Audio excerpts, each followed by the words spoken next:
पूर्णिमा की रात्रि ठीक 12 बजे जिनके नयनों में नंबर बढ़ते चले जा रहे हों, चश्मा उतर नहीं रहा हो, दूर का नहीं दिखे, कहीं किसी को पास का नहीं दिखे, रहते हैं।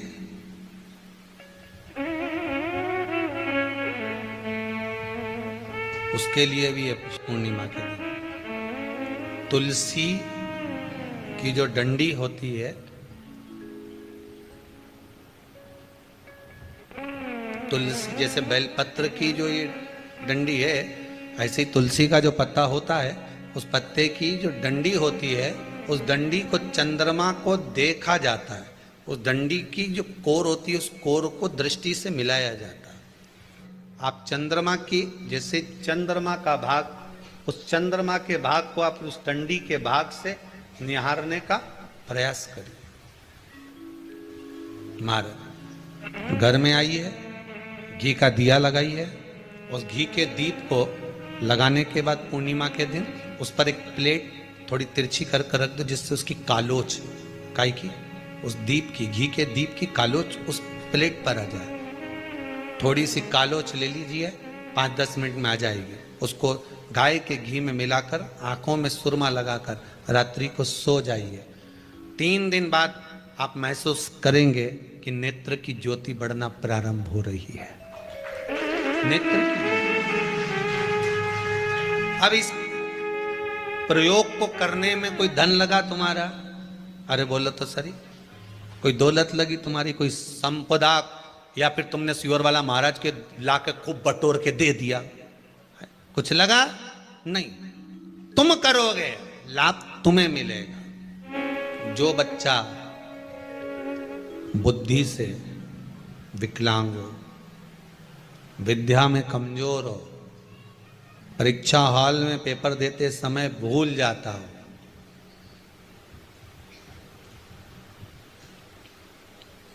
विवेक काम ना करता हो, तो निवेदन है किसी भी पूर्णिमा की रात्रि को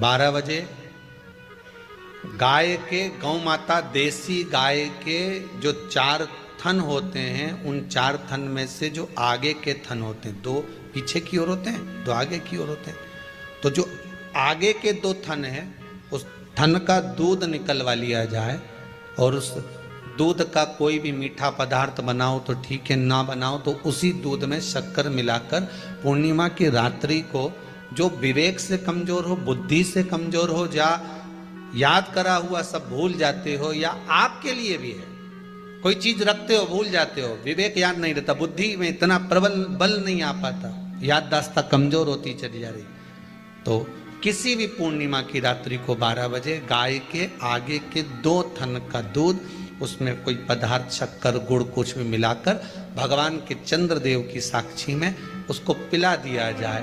महाराज बार बार पिलाने की जरूरत ही नहीं पड़ेगी, एक ही बार में काम कर जाएगा और विवेक पूर्ण तरह से कार्य करने जाएगा। देसी गाय के आगे के 2 थन का दूध बड़ा प्रबल होता है।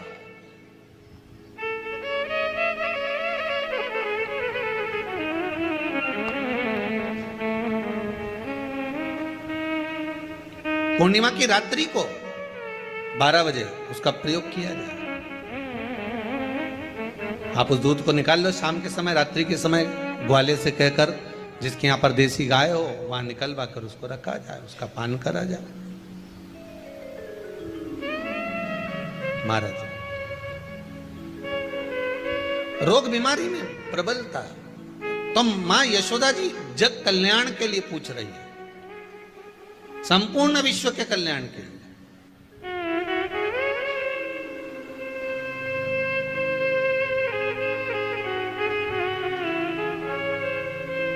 अरे कितना सुंदर संवाद है। स्कंद पुराण में समुद्र मंथन की तिथि, नक्षत्र, घड़ी, पल सब कुछ लिखा हुआ है कि समुद्र मंथन के लिए देवताओं ने इंतजार करा था। कब? जब चंद्र का प्रभाव पूर्ण हो। जब चंद्र का प्रभाव पूर्ण होगा तब जो मंथन होगा, उस मंथन का जो सुख होगा वो जीवन को आनंद दे जाएगा। जब देवता 33 कोटि देवता उस चंद्र के इंतजार में रहते हैं कि ये चंद्र प्रबल होगा, तब जाकर ये चंद्र यहां पहुंचेगा, तब जाकर हम मंथन करेंगे, तब जाकर वो अमृत मिलेगा, और उस अमृत को देवता धारण करेंगे तो वो आनंद पा जाएंगे। तो हम क्यों शरद पूर्णिमा छोड़ें? हम क्यों एक एक पूर्णिमा छोड़ें? एक एक पूर्णिमा के महत्व को जानिए। कोई पूर्णिमा साधारण नहीं है, कोई प्रदोष साधारण नहीं है, कोई शिवरात्रि साधारण नहीं है। 12 महीने शिवरात्रि पड़ती है, 12 महीने में प्रदोष पड़ते हैं, पर 12 महीने पड़ते हैं, हम उसका महत्व ही नहीं जान पाते। गाय अपने बछड़े को दूध पिलाएगी, बछड़े के मुंह पर जो फेन आएगा, उसको कोई जीव जब शरीर के रोग में पड़ा होगा, किसी का शरीर अगर सफेद पड़ जाता है, कोई चमड़ी सफेद हो जाती है, कोई चमड़ी कहीं से सफेद पड़ जाए या कोई दाग पड़ जाए, कोई दाग पड़ जाए, वो दाग मिटी नहीं रहा हो, तो शिव महापुराण की कथा कहती है पूर्णिमा की रात्रि को शाम के समय जब गाय अपने बछड़े को दूध पिलाए और उसके मुंह पर जो फेन आ जाए उसको चम्मच में निकाल लीजिए, और पूर्णिमा की रात्रि को 12 बजे शरीर पर उस फेन को थोड़ा सा दूध मिलाकर गाय का पूरे शरीर पर जहां जहां पर सफेद दाग पड़ गए हैं वहां लगा लीजिए, और भगवान भूतेश्वर का नाम लेकर 15-20 मिनट तक वो दूध लगे रहने दीजिए, और शरीर से वस्त्र को हटाकर फिर स्नान कर लीजिए।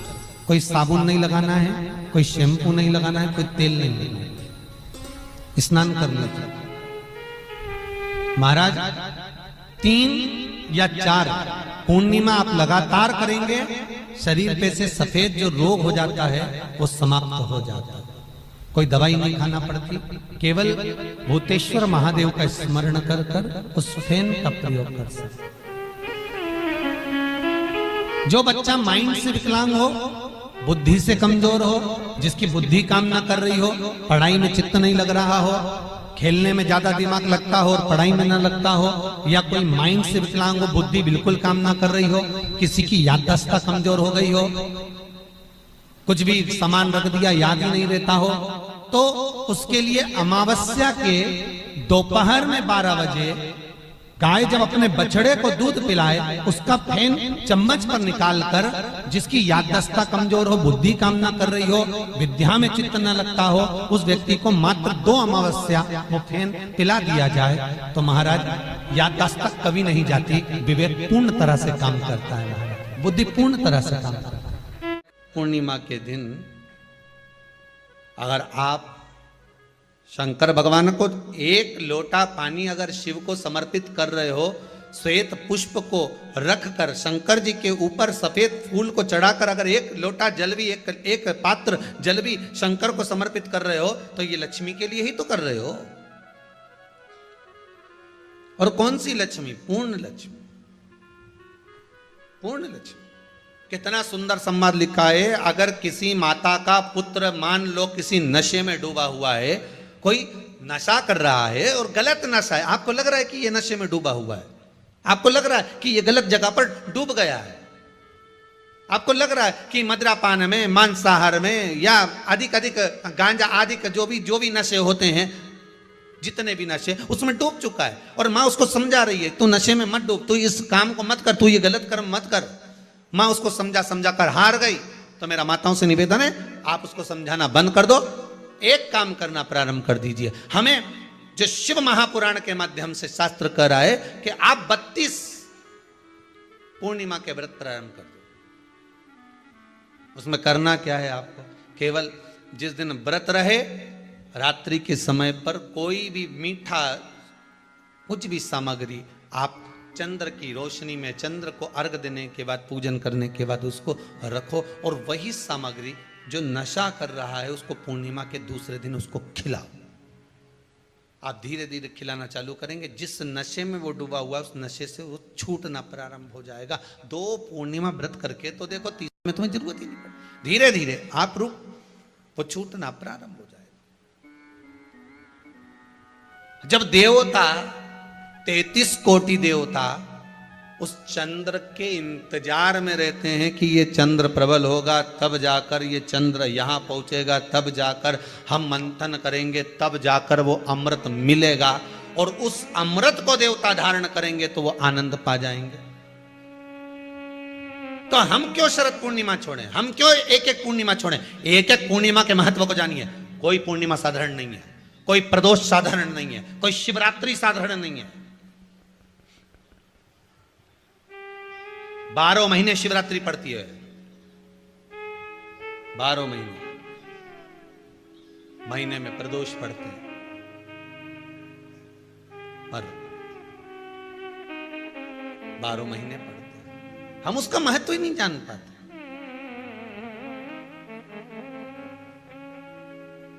कौन से प्रदोष पर क्या करना है, कौन सी पूर्णिमा को क्या धारण करना है, कौन सी शिवरात्रि पर। कई लोगों को तो यहां तक नहीं मालूम था कि भाई श्रावण के महीने में भी शिवरात्रि आती है। वो तो बस लोगों के कि शिवरात्रि का पूजन हुआ, तो उसका स्मरण क्यों छोड़े हम? अगर ये वेद और शास्त्र ब्राह्मणों को दिए गए हैं, ये वेद और शास्त्र विद्वज्जन को दिए गए हैं, तो इसका स्मरण होना चाहिए कि हम निकाल कर जनमानस तक ये चीज पहुंचाएं कि हमें इस दिन ये पूजन करना है, उसका स्मरण होना चाहिए।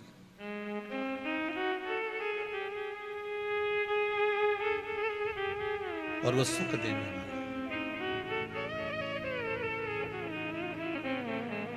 पूर्णिमा का व्रत अगर नारी 32 पूर्णिमा धारण कर लेती है तो वो नारी बेधव्य होकर नहीं जाती। पर आप लोग व्रत जो करते हो ना, जो भी व्रत आप लोग उठाते हो, सोमवार का व्रत जैसे किसी माता जी ने उठा लिया और वो उठाने के बाद, हम तो शादी नहीं हुई थी ना जब भी सोमवार व्रत करते थे, अब शादी हो गई अभी भी हम सोमवार का व्रत कर रहे हैं, करे जा रहे हैं, पर उसका कोई उद्यापन नहीं करा, कोई संकल्प नहीं लिया गया कि मैं 5 करूंगी कि 16 करूंगी कि 25 करूंगी कि 31 करूंगी कि 21 करूंगी।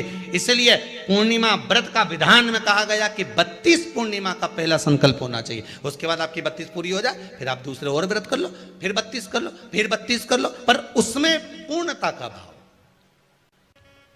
अभी तक किसी के सोमवार और गुरुवार और शुक्रवार के व्रत ही पूर्ण नहीं हुआ, अभी तक चल रहा है, अभी तक चल रहे हैं। हम तो सोमवार का व्रत करते हैं, हम तो शनिवार करते हैं, अब शनिवार करते करते 4 साल हो गए, 6 साल हो गए, 5 साल हो गए।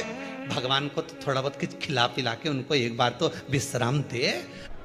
ये जितनी पूर्णिमा के व्रत हैं, जितने 12 महीने जो पूर्णिमा पड़ती है, पूनम पड़ती है, ये भले दुनिया के लोग कहते हैं कि ये भगवान राधा और कृष्ण से संबंध रखते हैं, सीता राम जी से संबंध रखते हैं, राम और कृष्ण से संबंध रखते हैं, पर इनका यदि सही संबंध समझा जाए, इनके सही संबंध का यदि स्मरण करा जाए, इनके सही संबंधों का यदि वर्णन किया जाए, तो शिव और चंद्रमा के जो मिलन का केंद्र बिंदु है वही पूर्णिमा है। केवल एक पूर्णिमा वहीं तक नहीं रही कि भगवान कृष्ण और राधा जी ने रास किया। भगवान कृष्ण और राधा जी रास कर रहे हैं, केवल पूर्णिमा वहीं तक सीमित नहीं रही, केवल वहीं तक उसकी सीमितता नहीं है। एक बात ध्यान रखिएगा, यदि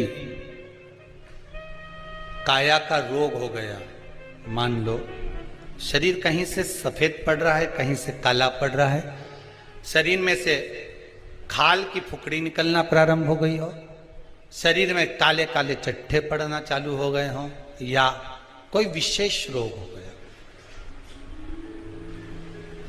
कोई विशेष शरीर में रोग है, बीमारी है, काया बेकार हो रही है, तो सीधी सीधी बात शिव महापुराण की कथा कहती है, सुंदर आनंद में श्रवण कर कर आप अपने जीवन को, ये पूर्णिमा शिव महापुराण की कथा कर, पूर्णिमा आ रही है, कुछ नहीं करना, पीपल का एक पत्ता, उस पत्ते पर थोड़ा सा चावल, थोड़ा सा चावल। पूर्णिमा की रात्रि को अपने हाथ में लेकर, अपने नयनों से लगाकर, शरीर पर से स्वयं उतारकर उसको दरवाजे के पास रख दीजिए। पूर्णिमा की रात्रि को पूर्ण होने पर उस चावल को दूसरे दिन सूंघ कर बहते हुए पानी में डाल दीजिए। महाराज, कितने भी रोग से ग्रसित हो गए, पीपल का एक पत्ता 52,000 ब्राह्मण की साक्षी कराता है। महाराज बहुत ध्यान देना, पीपल के वृक्ष में स्वयं नारायण का, मेरे कृष्ण का वास है। स्वयं भगवान गीता के अंतर्गत कहते हैं कि मैं पीपल का वृक्ष हूं, नारायण उसी में। 52,000 ब्राह्मणों का वासा एक पीपल के पत्ते में होता है। और आपको पहले भी कथा में कहा, गाय, ब्राह्मण, बहन, बेटी, ये सब काल का हरण करने वाले हो, काल को हरने वाले हो। रोग को मिटाइए, शिव का स्मरण करो। पूर्णिमा के दिन चावल का एक आखा दाना, आखा दाना जानते हो, पूरा, खंडित चावल नहीं, कितना चावल, एक दाना चावल का शंकर भगवान के शिवलिंग पर समर्पित करिए। एक बेलपत्र जिसका डंडी का मुख अपनी ओर हो, जहां से चावल चढ़ाया है, उस चावल के ऊपर अपनी कामना कर कर रख दीजिए और चंद्रमौली भगवान का स्मरण करिए। कौन से भगवान?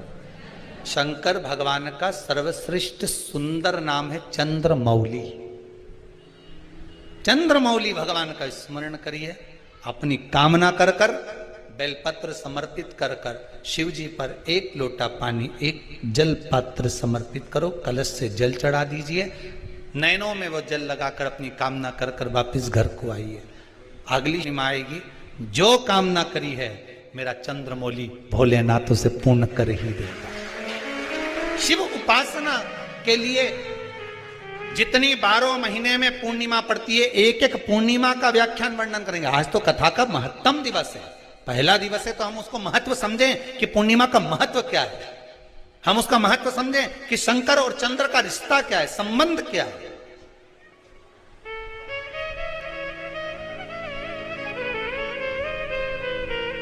भगवान ने जितनी पूर्णिमा बनाई है, जितने नक्षत्र बनाए, जितनी घड़ी बनाई, जितना पल बनाया, जितना समय बनाया, ये शंकर भगवान ने जो बनाया ये गलत नहीं बनाया।